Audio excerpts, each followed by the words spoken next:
What's up, diecast collectors? This is OBB, the diecast news guy, and today this is going to be a surprising NASCAR diecast review because usually I post on my comments and on the community page and on my Instagram and Twitter. I usually post of what's next on the diecast reviews, but this one I did not post yet, so you guys are in for a real treat. So today I'm going to be providing you guys a NASCAR Authentics diecast review from Wave 1 2020, and that's a hint we're going to be getting, guys. It is on Kyle Larson's 2019 Clover Darlington Throwback Chevrolet Camaro ZL1 for Chip Ganassi Racing.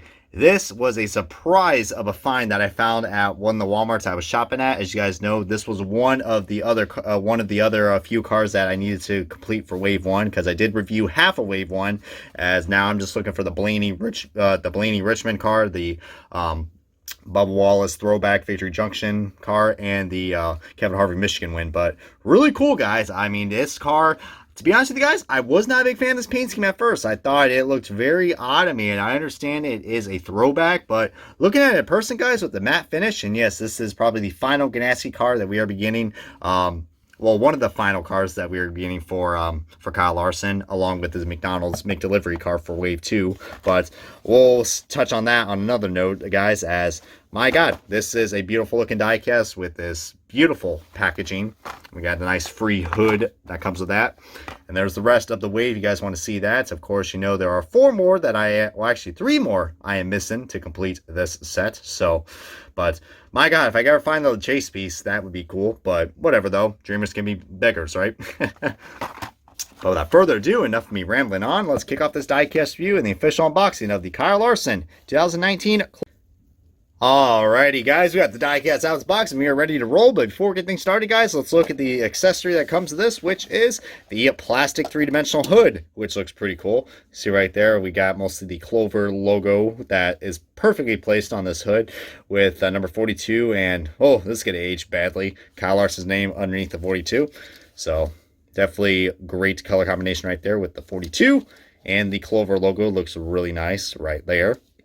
A very creative paint scheme, we'll say that. And the NASCAR Authentics logo on the back, because some people do want to see that, just to see it is authentic. That was a bad pun. But anyways, back to the diecast, guys.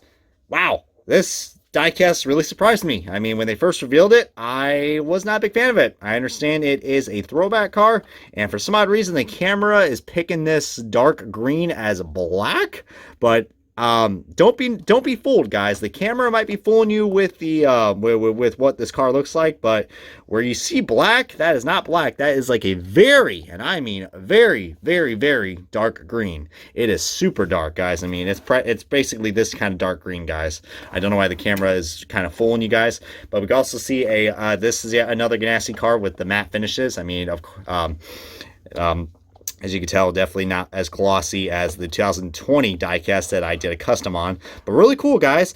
And just please be respectful in the comments, guys. I do not want to hear about Kyle Larson and what just happened. All right. I mean, it's been like a month or two now since it happened, but I'm just here to do a diecast review and nothing else. So let's just stay positive and let's just do what I do best. Do a diecast review.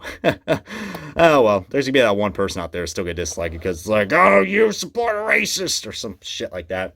But anyways, guys, awesome looking diecast. Really do. I mean, I thought that this car was going to be pretty hard to find, especially with the news with Larson leaving Ganassi. I was like, oh, great. This Larson car is going to be skyrocketing in prices. And yeah, luckily it was on eBay. As one thing I am definitely not shocked to see is a paint chip right there, right above the NASCAR race car logo, the throwback race car logo. And we also got another paint blemish right there, right by the McDonald's logo. As you guys know, all three of these sponsors are now credited to Matt Kenseth now.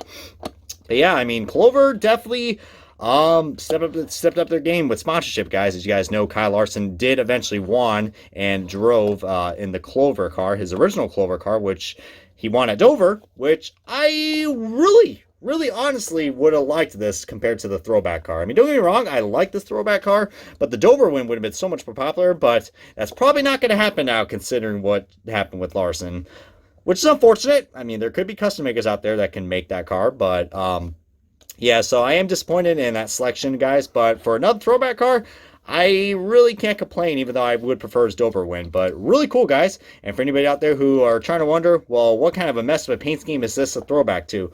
Well, if you guys remember the 2003 Southern 500, the guy who won that race, Ricky Craven, driving that Tide Ride car, he actually drove a lot of unique cars back then. And one of them was the 1995 and 1996 season, but this is based off his 1995 car and that number 41 Kodiak Chevy Monte Carlo.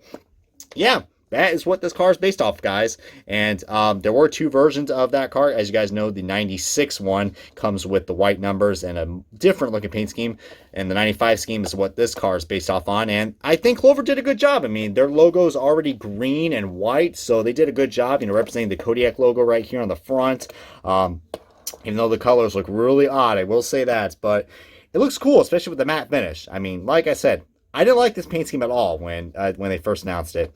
And speaking of announcing, guys, I mean, shout out to Elijah Berg, guys, for being in an announcement video. If he's watching this review, then hey, what's up, Elijah? For being in the announcement video when they announced their throwback announcements. I mean, those are always pretty exciting. This one was pretty exciting too. They were teasing us with that Bell South car, guys, which I'm hoping Matt Kenseth will do a throwback of that car, because I really would love them to, bring that green Bell South car, guys, to, as a throwback car, because that car is just beautiful, man. Absolutely beautiful. My God. Trying to remember the driver who drove that car, guys, but my God, what an eye-catching car, guys. But this one definitely was surprising. I do remember owning the diecast of this. I mean, the 96 version, I remember I owned it, which was cool. But don't worry, guys, we do got another diecast to compare it to, which is Larson's car from 2018, which ironically, Larson could have won both these races, guys, and could have been a two-time Southern 500 winner. I mean, from what I remember, I believe Larson won. Well, not won, but he finished third at the 2018 race, and he was dominant in this race, guys, and I mean flat out freaking dominant, man. He led like 284 out of the 300-something laps or so. I mean, could have won the race, but of course he didn't, which is unfortunate. And then he wasn't as dominant as in the 2019 one, guys, but still, he was still up front and trying to get that lead from Eric Jones before the green flag pit stop cycled through, and he finished second. So, yeah, I mean, if luck kind of prevailed him, and, the Joe Gibbs Racing cars probably could have failed post-race inspection, we probably could have saw Kyle Larson be a two-time Southern 500 champion, but probably is never going to happen, considering, with what happened. But it's unfortunate, because, this guy is a wheel man, but just, it's amazing how one little simple mistake can just ruin a man's career. I mean, just, it's a nice world we live in, but, you are restricted of what you got to say, and clearly Larson, they got the memo on that, and that's just how it is. But back to the diecast, guys. Beautiful. I mean, I was disappointed with the 2019, not 2019, the 2018 throwback. I mean, you guys know this was paid tribute to, the 2008, the famous number 28 Valvoline scheme. I mean, the paint scheme's there, but not the right color combination. Luckily, they learned their lesson, guys, especially the guy who designed this car. They learned their lesson with the 2019 variant, guys, after the backlash. So, really cool, a lot more bright and vibrant, and it's pretty original to the actual car compared to the DC Solar throwback. Oh man, but both are very unique in their own little ways. Like I said, Larson could have won in both of these cars, which would have been cool, but heck, Joe Gibbs Racing ended up winning those races, so whatever though. But, yeah, I mean, I really wish there was anything more I can say as we... What the hell is that? Was that another paint chip right there? I do not think that was. Look at that. What is that? Almost like a vampire trying to suck his teeth in there, like... and do we got any loose windows on here? Sort of loose, but not really. But yeah, I do like this matte finish, guys. Even though people are like, oh, you can't feel the diecast, you're wearing gloves. Well, I can definitely see it's a matte finish, so I will say that.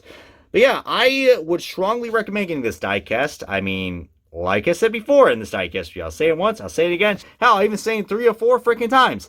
I didn't like this car at first. I thought the paint scheme was tacky. But after seeing a diecast form, I'm like, you know what? This diecast looks pretty cool, and I definitely recommend picking it up along with this McDonald's McDelivery car from Wave 2, which will be hitting the stores very soon because it just got released on the Lionel's it got released on the Lionel Racing retail store in Concord Mills, North Carolina. So, yeah, those lucky mofos already got all those diecast sets. But anyways, guys, it's been OBB, the diecast news guy. Thanks for watching this diecast review of the 2019 Kyle Larson Clover Throwback Chevrolet Camaro ZL1 for Chip Ganassi Racing. If you guys enjoyed this diecast review along with other NASCAR diecast reviews, what the hell are you waiting for? Click subscribe or or click that bell icon today, guys, so you guys stay up to date on the latest NASCAR diecast videos and many more. It's practically what this channel is for. I mean, if you want drama and news, go to other channels. Anyways, guys, this has been OBB, the diecast news guy. Thank you guys so much for watching, and until next time, we will meet again with hopefully some more Wave 1 2020 diecast reviews for NASCAR Authentics.